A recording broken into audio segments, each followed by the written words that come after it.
Hi, man. We live and at full effect for another episode of the APF podcast, episode 132. It is I, the most phenomenal man in the shot system, aka the coach. Boy, going forward. Hope you guys have enjoyed your Friday. Those game awards were trash, and let's get ready for the podcast. Speaking of that, what happened in the game in those Nothing happened. It's just some bullshit. That's what you got. A bunch of performances, cringy jokes, cringy stuff that they were doing. There's no big reveals. They revealed. I know a Wonder Woman. Wonder Woman is coming now from DC, so that's coming out. I think next year or 23. Alan Wake 2 is coming out. But there wasn't enough bangers like it usually is with the Game Awards before COVID. So, it was just fun watching my favorite YouTuber, Hard just basically absolutely crush it with his commentary. It's just too fun. I mean, Hardy always does bring the heat with the with the jokes, man. He do. But on to our first topic. Jeff Hardy got released, and this release was more like it made sense. Basically, after a house show that he did, WWE sent him home because of drug related issues, because the way he was behaving. So they felt the need that to send him home, and basically they gave him ultimatum. It was either you go through the rehab process or you don't. And when he decided to not go through the rehab process, and they just released him. So I mean, it's been an ongoing thing with Jeff Hardy for years. I'm talking about going back to like his early days when he was at WWE. Not like in the '90s, but more like the 2000s when he started having like some drug problems. So I mean, it was no shocking me that was the reason why, but I wouldn't be surprised if, like I said before, that was a cover up. So who knows? Yeah. He might be done with wrestling, or he might just go somewhere else. So Well, he may go somewhere else, but it won't matter if he doesn't get his own but the life in thing is, check. where though? Where could he go? I I mean, mean, probably not AEW. If anything, probably some of those lower teams. like something like I mean, shit. Braun Strowman is not even on the main platform. He's loving it where he's at. So that's Yes, some people maybe for Braun Strowman, maybe they allow him to do other stuff. They allow him to do other stuff for the most part, but you know, with Jeff Hardy, he really just needs to get his life in check because he won't get any success or become successful again until that happens. So I don't know if anybody would want to bring him in apart from some of these lower promotions, but he still needs to get his life in check. he's at a point. He's at the point where of his life where He's tried everything there is to try and to get himself in check, and he's just never gotten over that. He's never been able to get it done. He's never been able to like, okay, I'm heading. Okay, these drugs, right? These are something that are life changing, and these have been a major problem in my career. And it's like he puts them down and he picks them back up. So it's like he can't really get rid of the thing that kills him the most. So I mean, at this point, it's either he retires or he just finds something else better to do. Like just like what Johnny Gargano's doing. He's gone from NXT because it's a new landscape now down there. It's new. All the old people that was there when he was there, they're gone. Majority of them are gone. There's a bunch of new, young, up and coming talent that are there, which is why it's NXT 2.0. So, and also he's gonna be a dad, so that's why. Who's That's why gonna he be didn't. that? Johnny Gargano. Oh, okay. So that's why he didn't resign. Also, even though the company wanted to resign him, but he just said, you know what, I'm gonna be focused on being a dad, and I'm gonna be I'm gonna focus on outside content, which is also a smart thing to do. Like he made a Twitch like the same day he was a free agent. That's how you know he was serious. Hmm. So I'd say these NBA standings, or unless or you want to go through your football list. Yeah, so I'll go through it pretty quickly. My list. Well, I just have to open it up. Yes, save. So I have to. Save. So let me just get it open. So a lot of things have changed. A lot of things have changed, and my number one team will be the Cardinals. They're 10-2. They just got Kyler Murray back, and they're playing well. Quickly, number two will be the Packers. They've also played pretty well, and they've been winning. They've been keeping.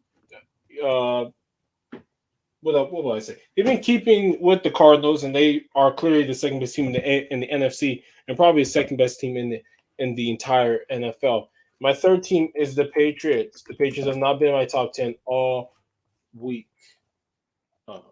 Have not been my top 10 all year. They're now in it. They've won 6 straight games. They've dominated those 6 games. So you've got to give it to them. Number 4, the Buccaneers will stay at number 4 because they've been consistent throughout the year. Number 5 will be the Bills. The Bills are probably the second best team in the conference. They're the only other team I can believe that can score points. And then, also think about it. Number 7. What will be my number 7? My number 17. My number 16. I'm sorry. Would be. Let's see. I'll give it to the Chargers. The Chargers have been well off the last couple weeks. Number 7 will be the Bengals. I think the Bengals are probably. I love the Ravens. They're probably the best team in the entire AFC North currently. Right now, number 8 would be the Ravens. Number 9 would be the Chargers. Number 10 would be the Chiefs because the Chiefs are still not right there with it. So that would be my quick NFL power rankings for Week 13. These power rankings are subject to changes. I happen every Thursday and Sunday and Monday. Oh. So you're consistent with yours. Yeah, I'm consistent. I'm always consistent. Yeah. Bro, Yeah. I'm looking at my NBA list. I'm like, damn, this shit changed like a motherfucker. That's true. So, are you gonna start with yours or? Yeah. So Okay. So really quick, number. Let's get these up on my shits. Yeah. I'm gonna have to wait to get monitor when I get my computer. Okay, yeah, don't worry about that. So quickly for I guess I can start my list here. Just save it over that. Yeah, oh, Jesus, so ridiculous. So let me get my NBA power rankings, and my power rankings are pretty easy. For top 2 teams are still the Warriors and the Suns. For me, they are the 2 teams with. They're the only 2 teams with 20 wins and less than 5 losses. I mean, I'll say top 3 teams are like the Warriors, Suns, and Jazz, in my opinion. Yeah. I think you can be Warriors, Suns, Jazz, or Nets can be really your top 4 probably. Yeah, that's my top 4.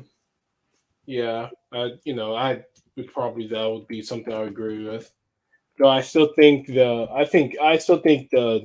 Jazz are probably under all those teams just because those teams to me can score probably better than the Jazz at this point. Yeah, I'm actually no. I'm putting the Nets at 3 and the Jazz at 4. The only reason I put the Nets over the Jazz is when you have that much. The Nets have played some decent defense this year, and I still don't think when you only have Donovan Mitchell is really the only scorer, uh, it still gives me a little bit of concern that if he's not scoring that, who and the other guys shoot a bunch of threes, I just don't believe that will work as well. I say the Bulls. The Bulls are up the top 5. That's my Yeah, fifth spot. They're top 2 in the conference right now. They yeah, go. yeah. They're top. They're a decent home and away team, so they can get it done both sides.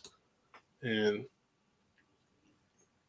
looking back at their games that they won, the teams that they're supposed to beat, they beat. I mean, for me now, since they beat the Nets, I mean, that's kind of a like I said before, that's a game that they could win or lose, and it's good that they won, so I will benefit them in the standings. And the games they're supposed to win, like the ones against the Hornets and the Knicks and the Nuggets, but they lost to the Cavaliers. Those are the ones they're supposed to really need to win because they're obviously a better squad than them. But not every night is gonna be your night. So the Bucks have came back. They're like 16-10 because they were playing like dog water in the beginning of the season early on. But look at those Pistons. Oh my god, 4-20.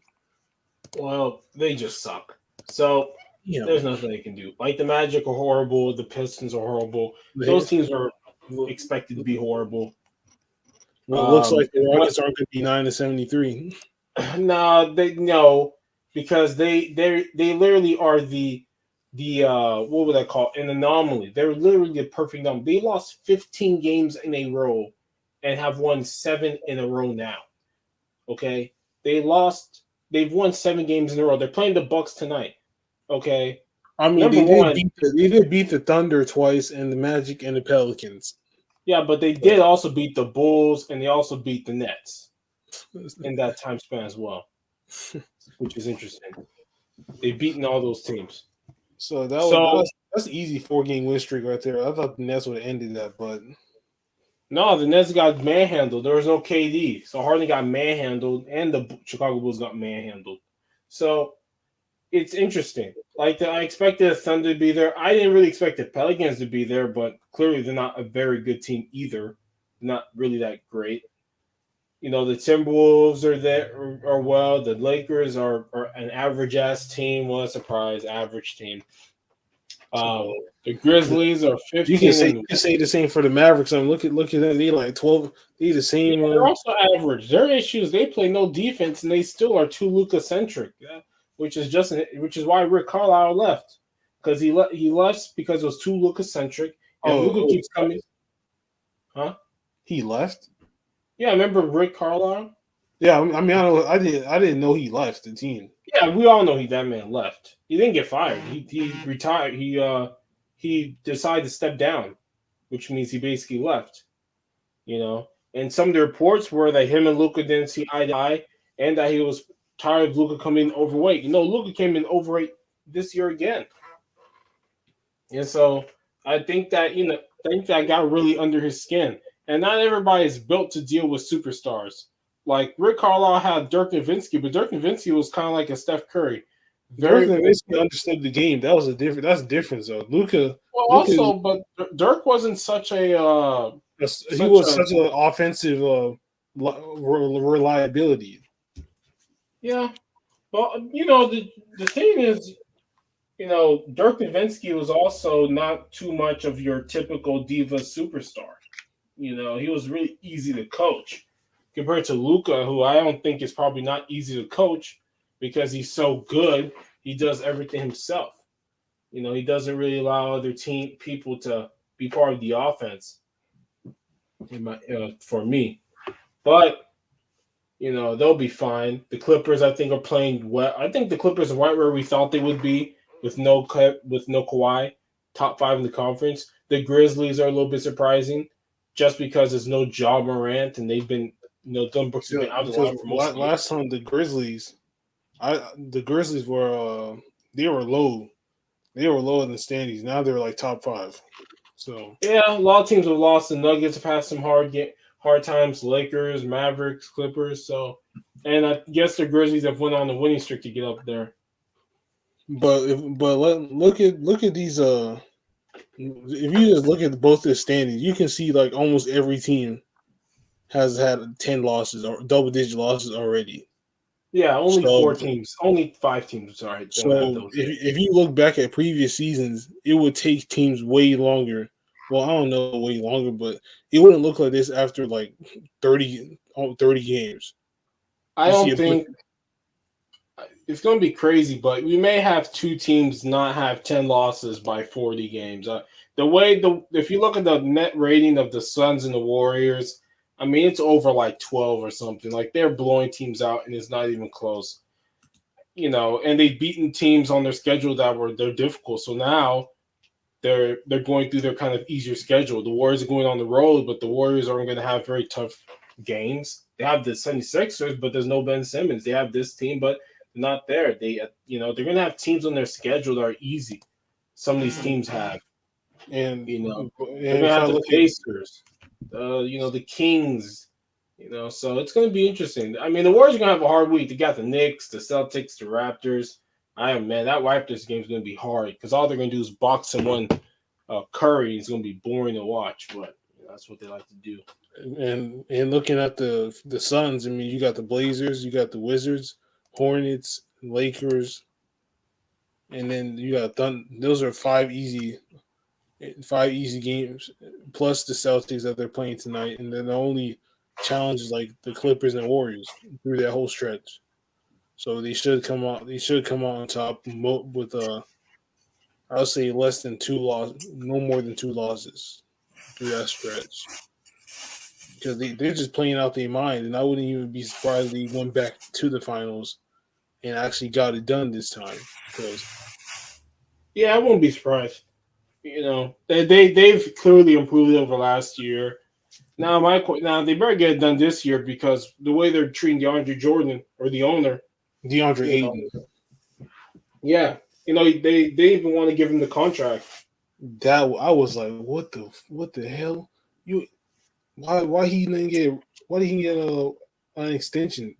That never made sense to me. But he was playing out of his mind though. Yeah, that's Playoffs. all he can really do right now. I think the Cavaliers to me are my most surprising team early in the first 25, 26 games. 6 in the conference to 14 and 12. You They would played think they'd well. be They've been dog shit at the bottom, but they're actually decent. Yeah, well, they're getting some help. The Hornets, like every good player on their team, is in COVID protocol. Um, the Celtics they've been uneven. They'll always be uneven. The Knicks are not really that great as they were last year. So what? So I But the feel bad Pacers. for Cole Anthony and Cade Cunningham. They both on terrible teams. Well, Kate Cunningham was always going to go to a terrible team, and there's nothing you can do about that. And the Magic suck. So that wasn't very surprised. But they do Cole Anthony and Franz Wagner or Mo Bamba. We've got some nice young players. It's going to take some time. They're in a rebuild. And I always call it the 5-year rebuild, and so they're in the middle of that rebuild. So maybe for another year they're bad. Then on that second year after this year, it's time for them to make the playoff push. It's kind of like what happened to the Hawks. You get Trae Young was 2018. They're tanking for about a year or two earlier. Trae Young's that third year, that fourth year, he's not very good. That second year, they're not great. Then last year was the fifth year. Okay, here we go. Eastern Conference Finals, real chance at the NBA Finals.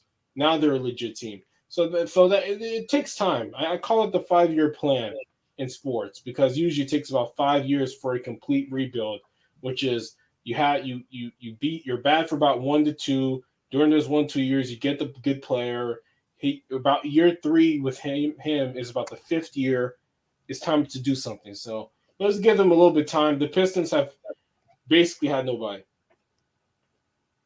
I don't even know who. Oh yeah, well I mean Isaiah Stewart, but Isaiah Stewart's a good big they have. I mean they have some good young players. It's going to take time. They're gonna, and plus they also need to get some free agents who want to play there. Find a way to get some money to lure people to that team. That's what you really need, no matter what. You need people who are gonna take the money and come. That's how teams in the NBA and the NFL become good. So that's what I would say. quickly my list is like number 1 is Warriors, 2 Suns, 3 Nets, 4 Jazz, 5 Bulls, 6 Bucks, 7 Grizzlies, 8 Heat, 9 Clippers, and surprisingly enough, I did not think this team would make it. Number 10 is based on solely where they're at right now is like their Lakers are 10th. So even though I'm not gonna shit on it too much, they've improved a little bit, not a bit, a little bit, but I do not have any much hopes based on what I'm looking at right here.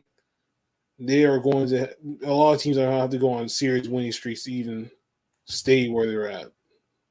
Because you can fall because they're freaking 7th seed under the Mavericks, who have 12 wins and 12 losses, but because of some shit that's going on, there's a reason why they're 7th still, even though they have more wins.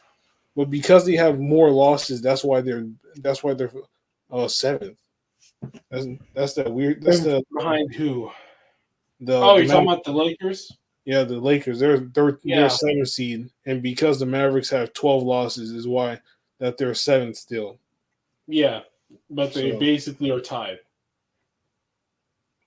exactly. If you look at, they have the same win percentage. That's why they're basically Yeah, tied. exactly. So So, that is why they're still 7th. But so yep. I mean, I'm not surprised about some of these teams. A lot of these teams just don't have their players. The Warriors don't have Klay Thompson. The Nuggets don't have Jamal Murray. The what's it called? The the Lakers. They've been hurt. They've had some injury issues. So a lot of teams have had some injury issues coming up. The Pelicans are a complete disappointment. They have completely fell off. They're already going to waste a second year of Zion Williamson. Or maybe this is his 3rd year. So who's Zion? Zion, this is his 3rd year already. This is the 3rd year. He's already his 3rd year, and they're going to do nothing. And he's not helping himself getting fat and doing all that shit. So I don't know, man. It's going to be an issue. It's going to be an issue for them going forward. The only issue, the only thing what he needs to do to fix it is like basically see he's got to put the team's needs ahead of his own as far as on the court is concerned. Getting your shape, getting your body right. I mean, even though it is nice that it was cool that he was doing this shit, being this heavy and being this athletic, that can catch up to you later on in life. And I don't think he wants that. So I mean, unless he smartens up real quick, he's gonna be out the game quicker than he wanted to be in the game. And I'm just looking at their games. My God, man, am I just looking at a mess? And I'm not talking about a messy room, bro. He's getting the ass stomped into the ground. Only Brandon Ingram is getting any help. You got Devontae Graham, who's a good guard, only put on 13, and that's about it. Brandon Ingram's thriving, but he got to get out of there. He has to get out of there because that team is a place for if you want to just stat pad.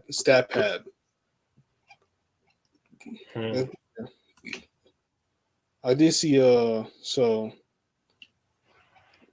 So I'm looking at a blockbuster 3-team trade idea that hypothetically could put Damian Lillard to join the Lakers. And Okay. so what they're this is a website called Fadeaway World. What they propose that each teams can do is the Los Angeles Lakers really receive Damian Lillard, and the Pelicans receive Westbrook, Taylor Horton Tucker, Nasir Little, and 2027 first round pick from the Lakers. And Portland receives Brandon Ingram, Devontae Graham, Tomas Satoransky, and the 2023 first round pick from the Pelicans. So based on this, I mean, I say it's okay if you take back Taylor Horton Tucker. Well, you keep Russell Westbrook and Nasir Little and the first round pick, then I feel like it would be good pickup for the Pelicans. But And Taylor Horton Tucker, as long as you guys get those dudes out, get him out, that's the only thing, man. Oh man. I mean, Westbrook don't hold enough weight though. That's the problem. well, if Westbrook was any good and you were like, let's get rid of him, it would be a lot easier. But because he's not very good and he continues to throw the ball away like an idiot and turn the ball over crazy and shoot a horrible percentage from the free throw line and the 3-point line, and he needs to get inside, teams don't want him. And his contract is crazy. If he was like $20 million, he would be a lot easier to move. But he's not. He's $40 million. And Damian Lillard is not even going to be. Anyways, the Blazers have already said he's not in any trade because the 76ers are trying to look at trading for him, like I said, but they don't want to do it. I still think if I was 76ers, I'm shipping him to Houston for a healthy John Wall. Maybe tell Houston, hey, let's see John Wall play a couple games. If he does well, we trade for him. Ben Simmons is not helping you. It makes no sense to keep him. You just keep him there saying, we're not going to pay you any of You're literally stealing his money at this point. I mean, they are within their rights to not give him any of his money under the CBA because he's not performing a service. So I have no problem with what they're doing. The issue is if you're taking his money so he doesn't play, he may not want to, and plus he may not want to play. And so we thought when he reported, they obviously thought it worked because he reported. No, all he did was report to them, get on their dime, and go to a therapist or whatever. And he's still not coming to play. So I would have already moved on. Sometimes you just have to move on. Okay, this is not a long-term investment because as an NBA, it's a year-by-year league, man. And you've wasted a year with this guy. Joel Embiid don't want him back. Tobias Harris may want him back because he's the only one who said anything. The rest of that team may want him back. I'm pretty sure what's his face? Thibault want him back since he's Australian. But most of those guys don't want him back. He's abandoned them. Why would you want him back? So they should just let him go, man. That's my opinion. Just let that guy go. I say also let him go because he's not he's not doing nothing. He's just basically wasting time. He's not trying to get back on the court.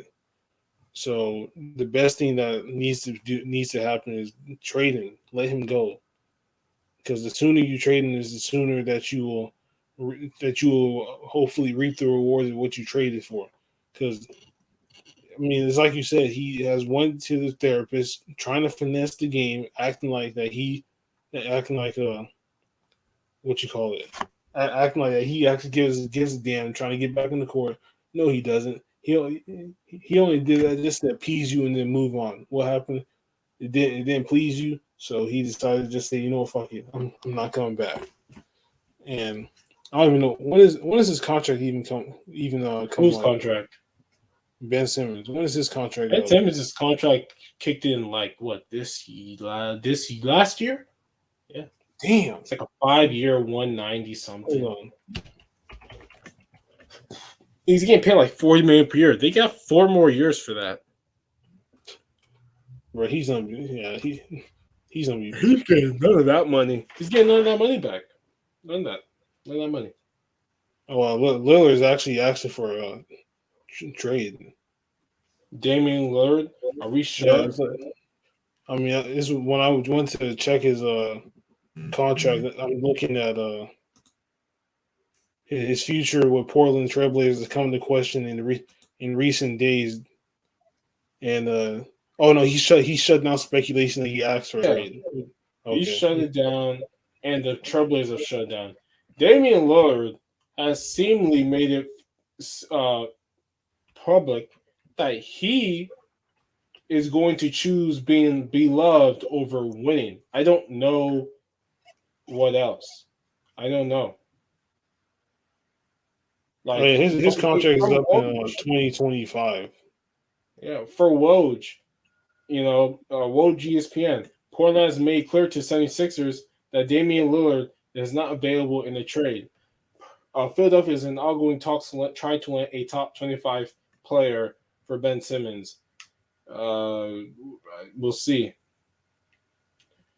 You know, I just think I would not trade him. That's just me. I would not pay him a 2-year extension. I mean, you already got 3 years on left on your contract. No way I'm doing that. That would put me in salary cap hold. And then when you get old, because he's 31, like he's 31. So no, I'm not. You have not proven to me what Steph Curry has proven to me. Steph Curry is 33 years old. He's 2 years older than you. He's won championships. He's proven himself. And this year, more than anything, he showcased why you and him are not in the same league. His team is 20-4.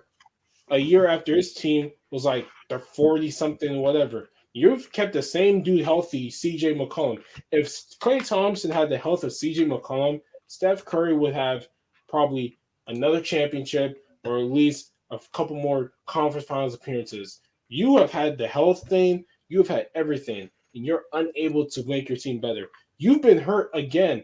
You haven't played well this year. Now you're hurt and your team's losing. So it proves to you that team needs you, but it shows that team has a low ceiling with you on that team. That's why I said there's a reason why they're not going to give him that $50 million per year extension he wants because he's not worth it. It's just When I heard that shit, I was like, "Ain't no way he's gonna get that shit." On God. Number Oh God. one, he's only 3-year contract. He's 3 years left on the extension he signed after the conference finals appearance in 2019. So no, why would I ever sign you to a new contract? No, I'm paying you like 30, like 40 million already. I'm not putting another 100 million for you. How do you think I'm going to get this team better? I still think they should look at trade CJ McCollum. Maybe CJ McCollum's a top 25 player in the eyes, hopefully, of Philadelphia. And I did read that Damian Lillard thinks that Ben Simmons can be Draymond Green. And I get it. Draymond Green and Ben Simmons are actually very, very similar. The only difference is Draymond Green is willing to shoot a basketball when it has to be shot, and I trust him in big moments. But the most important thing is that he can shoot the ball. Ben Simmons probably does all the things Draymond Green does better at this point of Draymond's career, but he still won't shoot the ball, and I still have to believe that's going to mean something because when Draymond Green would shoot the ball last year for the Warriors and Steph Curry was there, it was really difficult for the offense to work. The offense is better now because Draymond's willing to shoot and they have better players who work. So I know they're looking to get Ben Simmons there, but Ben Simmons I still think is going to be an issue because now you have to put Anthony Simons into 2. So now it's going to be Anthony Simons and Damian Lillard. You've got Ben Simmons. It's going to take time. We got Nurkic too. Nurkic, the number is going to drop with Simmons in there because Simmons is going to get the ball and run. So it's going to be interesting how that works if that does happen. I mean, it's a long shot, but anything can happen during the trade deadline, as Yeah, James Harden has proven to demand that he be packaged away, and now he's in a better position. Now he's in a position where he wants to be, because he knew damn well after everybody left, he's like, fuck, I'm on this trash team with Eric Gordon, man. We not winning nothing. Look, And man, DeMar Damian Lillard said that he wants to play. He would like to play with Ben Simmons, Jaylen Brown, and Aaron Gordon. how the hell do you think that's gonna even? How the hell does he think that's gonna even work?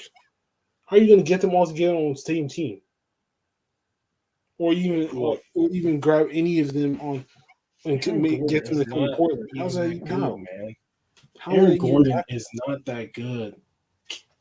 Come on, he's He's a not high even a flyer. defensive-minded wing player. He doesn't even play good defense.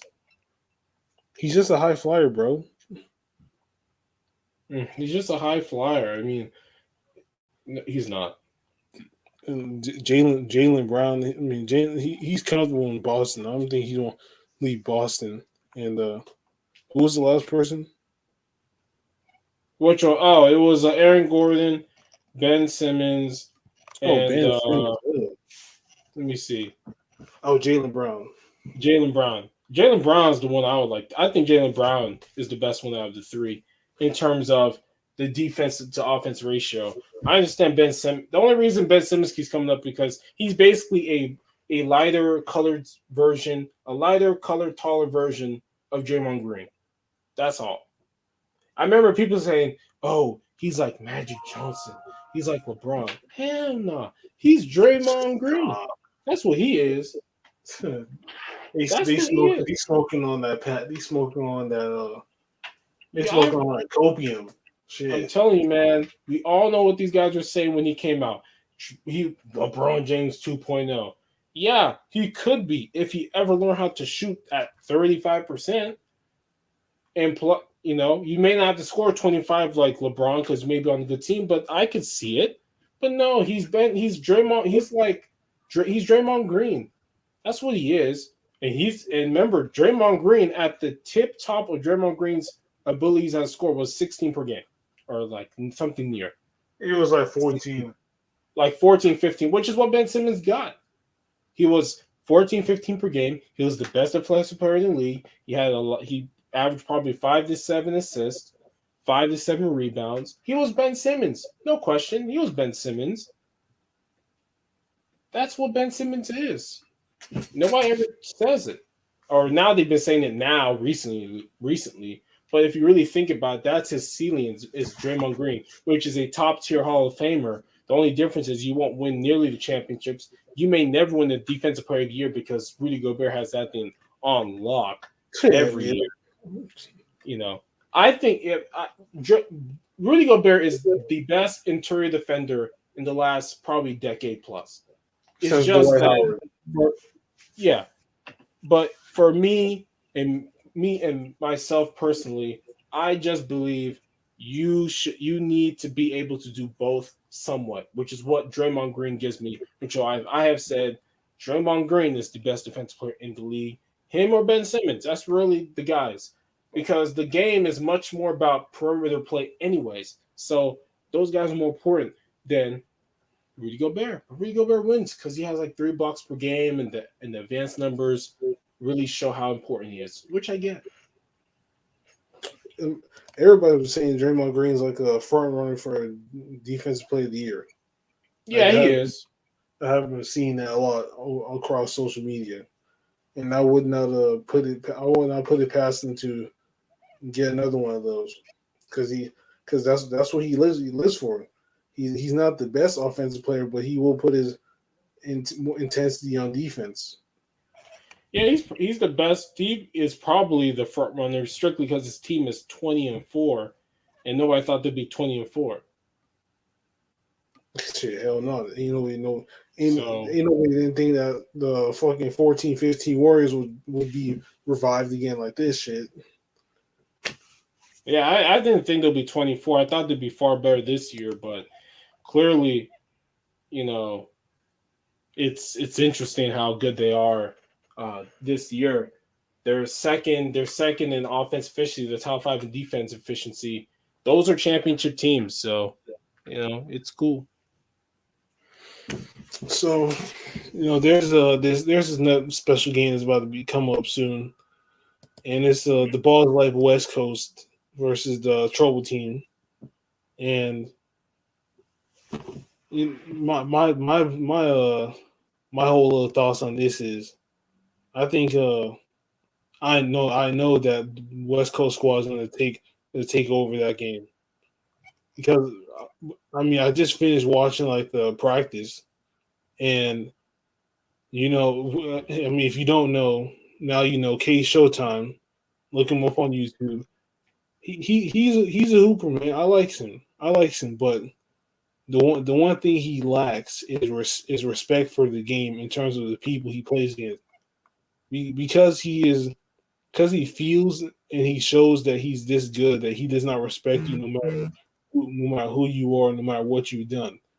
And I feel that he needs to lose this game and lose this game badly to realize that okay, now that I know what true defeat tastes like, let me go back into the lab and let me go rework on what I'm lacking because this man don't respect nobody.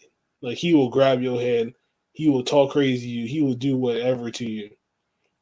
I mean, who's to say because his boys are there? Would he act with that same energy if he was caught by himself? You wouldn't know.